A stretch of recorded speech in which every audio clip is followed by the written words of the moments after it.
For decades, the U.S. military has sent its sharpest officers to America's most elite universities. But now, well, the Pentagon is threatening to cut those ties completely, and that has sparked a huge debate about the future of military leadership.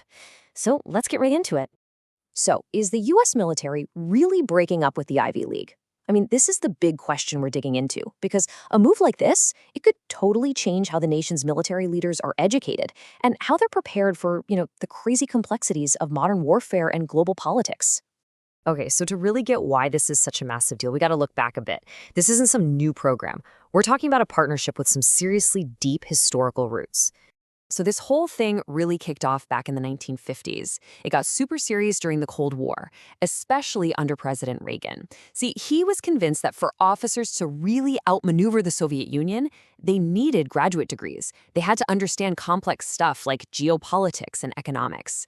But now, fast forward to today, and that exact same partnership is on the chopping block, with the Pentagon throwing around accusations of it being, well, too woke.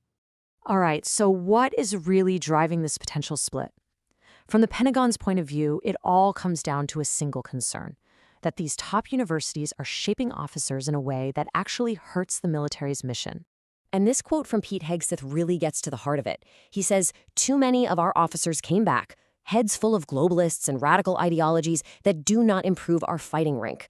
So what he's really getting at here is a fear that officers are coming back with ideas that, might prioritize global cooperation over America's interests or question authority in a way that just doesn't fly in a military structure. And to put a finer point on it, Hegseth's official line is that there is a pervasive institutional bias and a lack of viewpoint diversity on these campuses. The key takeaway here? This isn't just a review of the curriculum. No, this is all about ideology. And believe me, this isn't some small-scale review. We're talking about a big deal. The Army has already flagged 34 universities, 34, and they could all lose their eligibility for tuition aid for active duty members. And listen to this list. We're talking about some of the most famous universities in the entire world. The Pentagon has already cut ties with Harvard. And on the chopping block, you've got MIT, Carnegie Mellon, Duke, Johns Hopkins, pretty much the entire Ivy League, except for Dartmouth. It just goes to show how huge this potential policy shift really is. But, of course, that's just one side of the argument. There are a lot of people inside the military, including some very high-ranking officers, who think cutting these ties would be a massive, massive strategic mistake. And this quote from a former Navy director of operations, who's a Penn grad, just nails the counter-argument. He said, "I didn't agree with my faculty a lot of the time, but I actually found that gives you critical thinking skills." So for him, it's not a bug, it's a feature. Being challenged by different ideas isn't a weakness. It's how you build the critical thinking skills you absolutely need as a modern officer. So you can really see the two competing philosophies right here. On one hand, the Pentagon sees pervasive bias.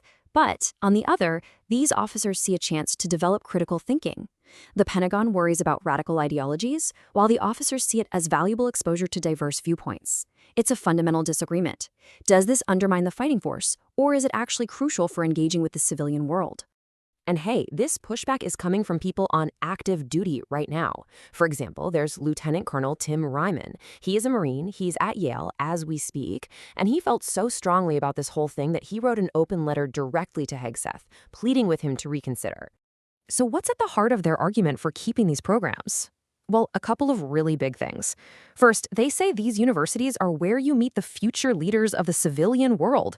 We're talking journalists, policymakers, maybe even members of Congress who will one day vote on defense budgets. And then there's the practical side. Places like West Point just don't offer the kind of advanced graduate degrees in STEM, law, and medicine that are absolutely essential for a modern military. So when you boil it all down, what's really at stake here?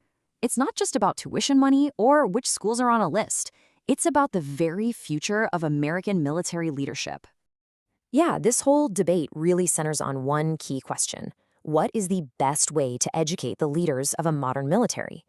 Do you want to do it in a more insulated, purely military-focused environment? Or do you immerse them in the complex, diverse, and sometimes challenging world of a civilian university? And that really leaves us with the final big question to think about. What kind of education truly prepares a modern military leader? Is it highly specialized military training, or is it a broader education that includes deep engagement with the very civilian society they've sworn to protect? Whichever way this goes, the answer is going to shape the U.S. military for generations.